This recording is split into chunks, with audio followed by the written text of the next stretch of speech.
Well, good evening and welcome to this edition of Market Watch.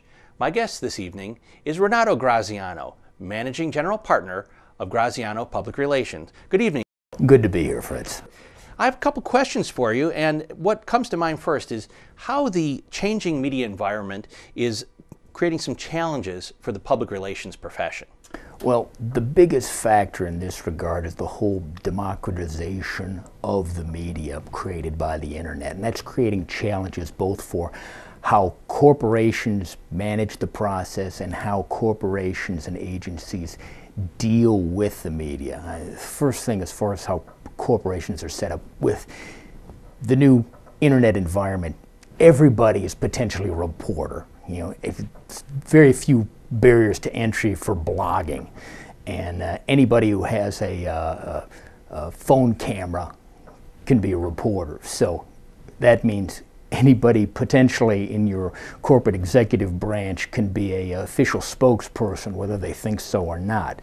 If you're talking at like a third-level trade show in a breakout room or something like that, somebody says something that's not well thought out, well, it's instantly around the world and out there forever.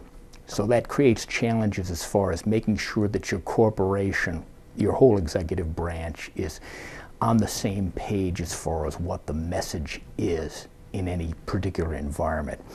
Also, it creates challenges to make sure you have the right designated spokesperson for particular situations. Now, as far as media outreach, we're seeing now the internet kind of destroying a lot of the business models for different media outlets. It's something that we've seen in areas of trade media, since I started back in the 80s. But now it's affecting things like newspapers, news magazines, television, radio.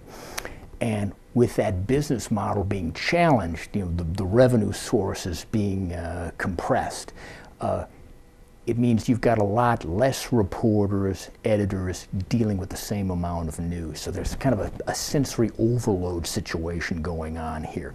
So when you've got less reporters dealing with the same amount of news, it's obvious there's less original thought production going into the thing. You see here in Chicago, you've got people staying on at a certain paper or being let go just by sort of the volume of copy that they're putting out, regardless of the quality. Well, sort of a dirty little secret in the whole media world as to how much reporters have depended on PR professionals to get anything accomplished. Well, this is going back through the decades. It's even more true now.